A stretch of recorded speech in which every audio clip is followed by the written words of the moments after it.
Look at this Kinder egg. It looks like an egg, breaks like an egg, and even has a yolk-shaped box designed specifically for the toy. Or this Ferrero Rocher, which has this thin, soft and hard layers almost exactly like the layers of the earth. Or this KitKat, which has these lines which gives you the perfect break each time. The chocolate designers or chocolatiers craft every shape, every texture and every angle with purpose. But here's the question, is any of this necessary? I mean, you can just take a block of cacao, add some sugar and then add some nuts into it and that would taste as good as right. So why go through all this effort? Just to give you a different experience? Or does it actually make the chocolate taste better? So in this video, we're going to explore exactly that. How does design changes the taste of a chocolate? Why does the same chocolate taste different depending on how it breaks, how it melts, or how it opens? And why are these the ones that we actually crave? But to answer any of that, we first need to understand that why are humans obsessed with the chocolate in the first place?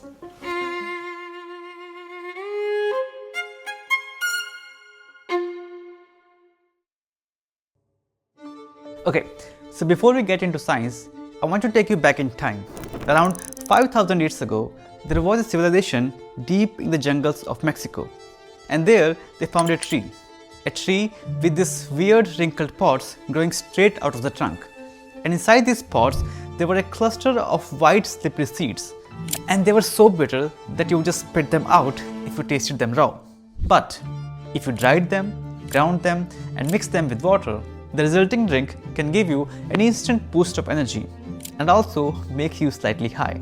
That's why the Mayan people called it the food of the gods. According to their creation story, when the gods made humans, they used two things, divine blood and cacao pods. And then the Aztecs took it even further. They made cacao their currency. So during that time, you could walk into a market and buy a bread for around 10 beans or a weapon for like 100 beans. Imagine a bank or a treasury filled with cacao pods instead of gold. Because like the Mayans, the Aztecs also believed that the cacao was a gift from the god, specifically a god named Quetzalcoatl, who stole it from paradise and gave it to mankind. So this obsession, it's ancient, it's cultural, it's spiritual. It's been baked into us from last 5,000 years. That still doesn't explain that why we are so obsessed with it. And for that, let's look inside our brains. The moment a chocolate touches your tongue, your brain releases 4 chemicals: dopamine, serotonin, endorphins, and oxytocins. Dopamine is your reward chemical. It lights up when you win something or expect something good. Like when a notification sound comes and you pick up your phone, or when the like count on this video goes up. That's my dopamine. Then serotonin is your calm, your feeling of everything is okay. That's why people with anxiety and depression has low levels of serotonin. But the most wild part is that 90% of serotonin is not made up in your brain. It is made in your gut. And dark chocolate feeds the exact bacteria in your gut that help produce serotonin. So eating chocolate is literally improving your body's ability to make you happy. Then we have endorphins, your natural painkillers. The same chemicals you feel after a nice workout or after a long run. And finally, oxytocin, the bonding hormone. The same hormone your brain releases when you hug someone or love someone.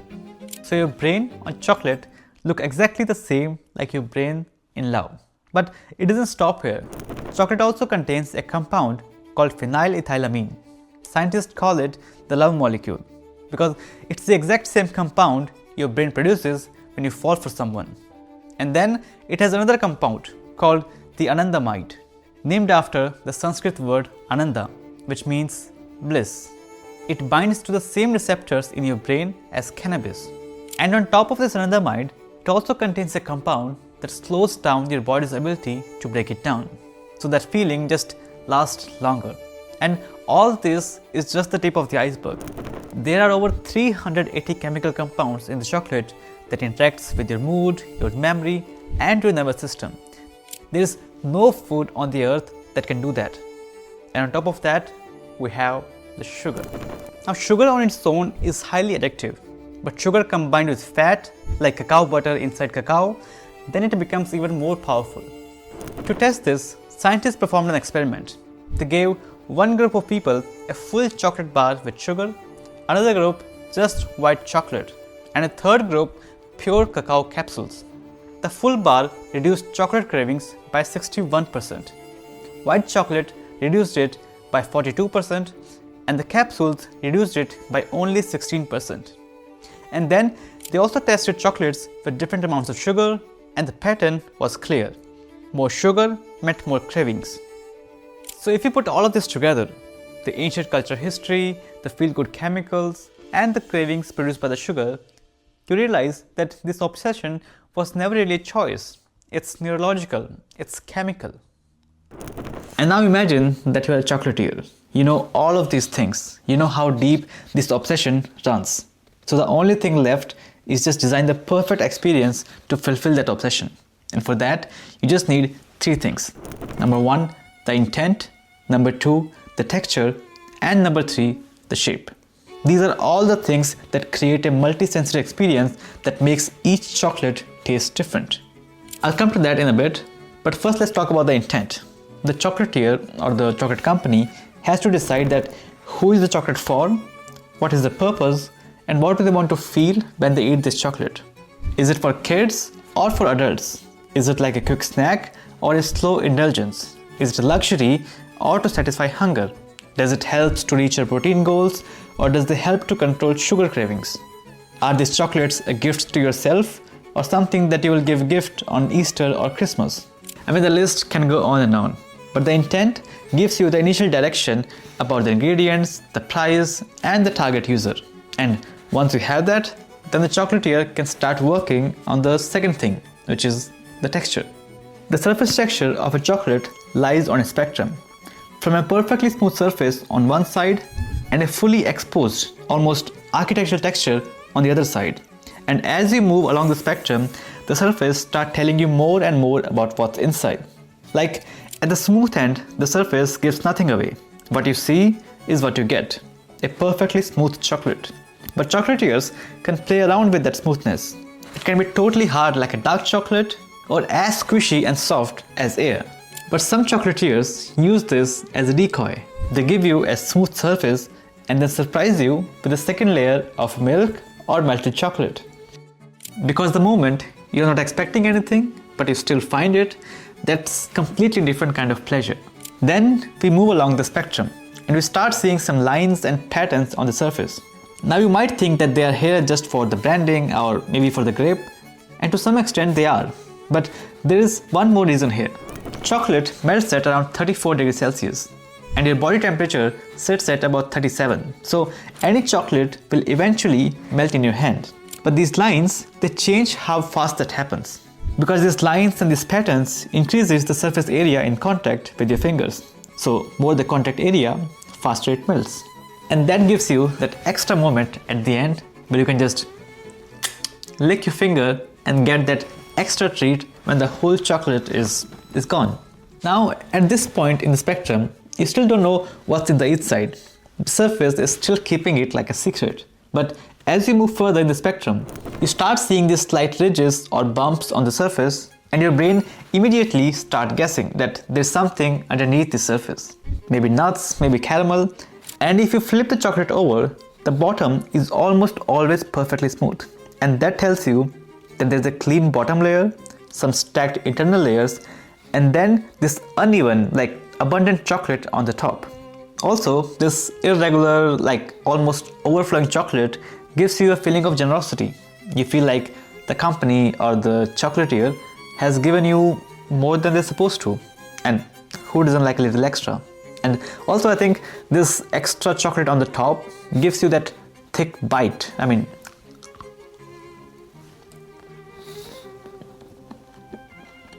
it's really thick.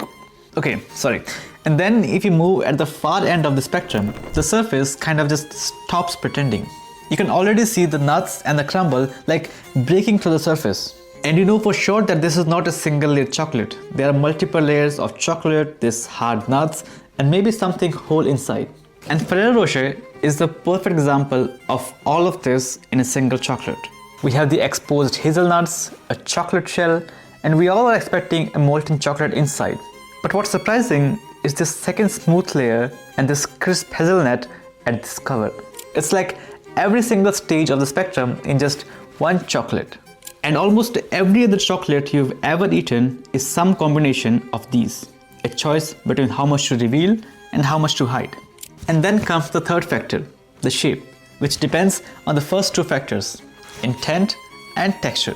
At this point, the chocolatier already knows the user, the purpose, and the texture for that experience. And shape is just the physical answer to that question. If the user is a child and intent is to play, then that shape needs to signal fun before the child even touches it. Like it can be an egg or even a character. And if the intent is a gift, then the shape needs to communicate that value. It can be wrapped like a present or a bunch of small presents wrapped into a bigger one. And similarly, if the intent is to share, to have small bites, then these break lines, they become extremely crucial. It needs to be a shape and size that makes the portion feel natural and decided. And then you can go even further and focus on the shape of individual squares. They can be completely flat or slightly rounded. And this will determine the smoothness, the melting time, and the overall feel of the chocolate.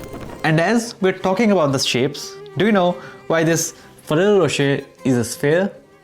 A sphere is one of the most stable shapes in the whole universe. It can handle very high pressure evenly across its entire surface. That's why, due to external pressure, all the planets and stars eventually form a near perfect sphere.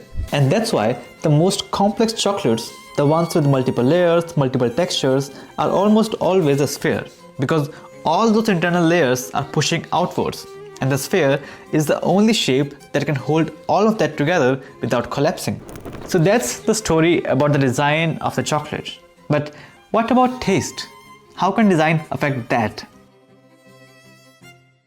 Meet Charles Spence.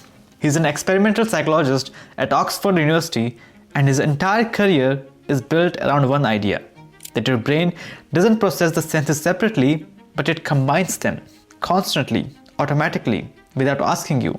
He calls it multisensory perception or senseploration.